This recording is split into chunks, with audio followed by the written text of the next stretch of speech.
J'ai commencé à faire ça dans l'année 1997 et c'était juste par hasard. J'ai voulu travailler d'avocat sur l'emploiement, des choses comme ça. Ils ont dit non, on pense que vous serez parfait pour tout ce qui est mère porteuse, donneuse d'ovules, donneur de sperme.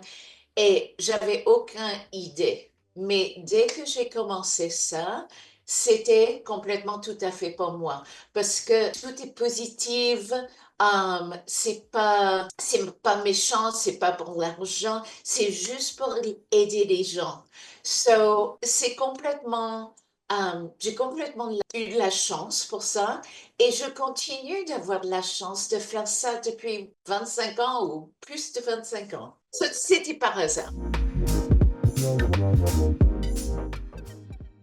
Bon, je suis avocate et ce que je fais, c'est je représente les parents ou la mère porteuse ou la donneuse. Pas deux personnes, deux parties en même temps. Je représente beaucoup de clients français, beaucoup de parents français, intended parents. Et ce que je fais pour eux, c'est de faire les contrats entre eux et leur donneuse, leur mère porteuse.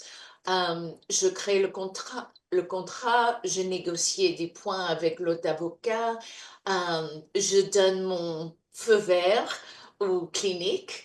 Ça, c'est en partie. Deuxièmement, pour les parents de surrogacy, je fais le jugement, le birth order, on appelle ça plein de choses, mais c'est un jugement signé par le tribunal en disant, en confirmant que nos parents sont les seuls parents légaux pour toujours.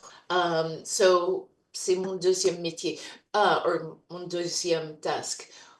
Pour quelques clients français, aussi, je fais un post-birth jugement. Alors, c'est un deuxième jugement après la naissance pour reconfirmer le papa ou la maman non génétique. Déjà, quand j'ai commencé, il fallait en Amérique, en Californie, que le papa non biologique, il fait une adoption pour son enfant. Et en 98, moi et notre avocat, on était au tribunal en demandant que les deux pères soient sur le certificat de naissance original sans doit faire, excusez-moi, une adoption. Et on a convaincu le juge et on a dit c'est pas juste que un maman papa on n'a pas besoin de faire ça pour eux, mais on doit faire ça pour deux hommes. Le juge a accepté ça et on était les premières pour avoir deux papas sur un certificat de naissance original en Amérique, je crois, mais sûr en Californie. C'est beaucoup plus facile pour les deux pères et les deux mères d'être parents. Les certificats de naissance maintenant, au lieu de dire papa et maman, il dit papa, maman, ou il donne un choix, maman, maman, papa, papa, ou parent, parent, comme vous voulez. Ça a changé aussi. En 2013, on a eu de la législation en Californie en disant que c'est sûr que le gestation de mère porteuse, c'est légal et la législation décrit ce qu'il fallait mettre dans un contrat de. Pour nous, surtout en Californie et à la côte ouest, c'est de mieux en mieux. C'est euh, plus en plus facile pour les parents. Mais dans l'États-Unis complète, oui, il y a des problèmes de l'histoire de avortement. Dans les plupart dans les États dans les plupart des États, maintenant, ce n'est pas légal, l'avortement. Mais, et on espère on n'a pas besoin de faire ça de toute façon, mais la bonne nouvelle, c'est que dans tous les États, sauf un, c'est légal de faire de travailler avec les mères porteuses et les payer. Il y a seulement un État, c'est la Louisiane, qui dit c'est criminel, je crois, de payer une mère porteuse. So, ça a amélioré euh, dans ces 25 ans, 25, 26, 27 ans.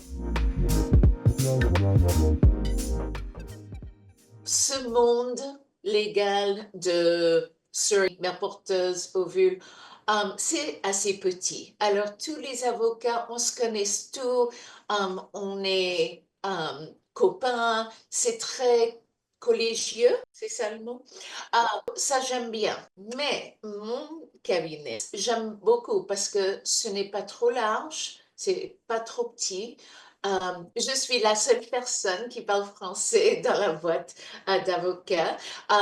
Je travaille avec deux assistants, Edith et Jennifer, qui sont avec moi depuis au moins 10 ans. Elles ne parlent pas français, mais on parle un petit peu de chinois, cantonais aussi.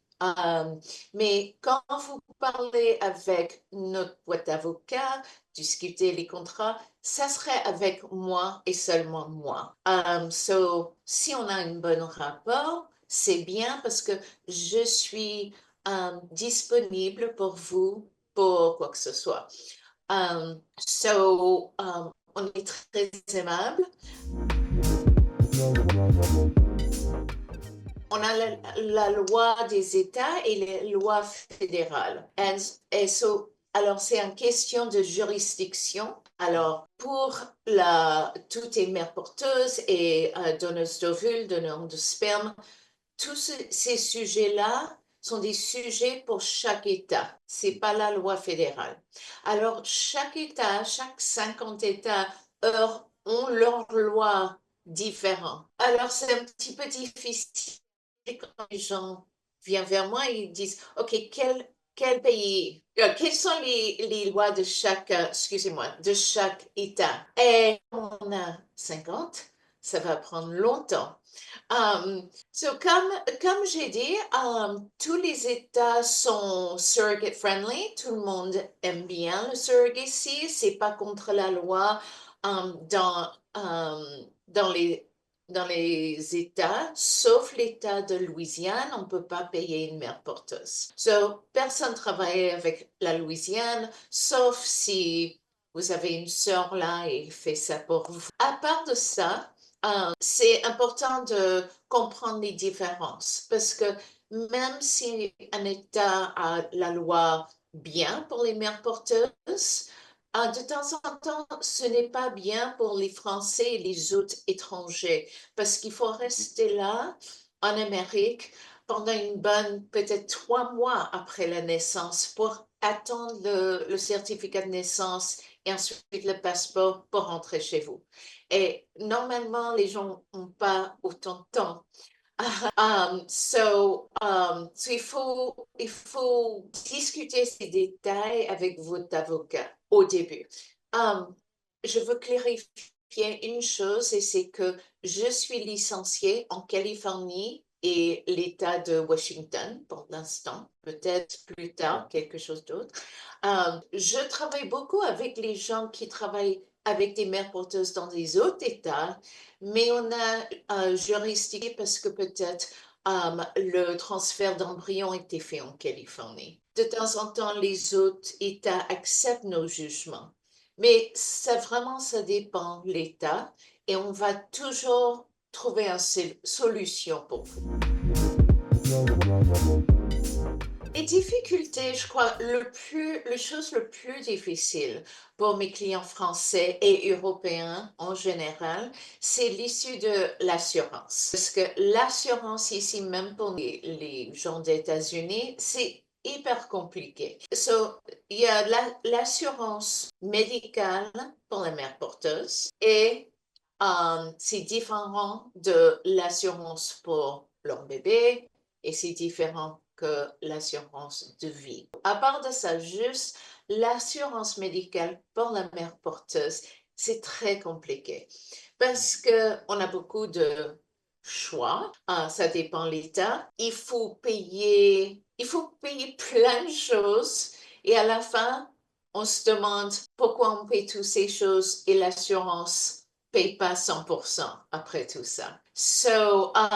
Mais à la fin, on n'a pas le choix. Il faut payer de l'assurance pour elle et il faut travailler avec des professionnels d'assurance pour choisir une bonne assurance qui la couvre, une bonne assurance qui donne plein de choix de docteurs obstétriciens, mais aussi qu'il n'y en a pas de exclusion pour les mères porteuses. C'est difficile pour les Français et les autres Européens de comprendre parce que c'est cher et c'est compliqué.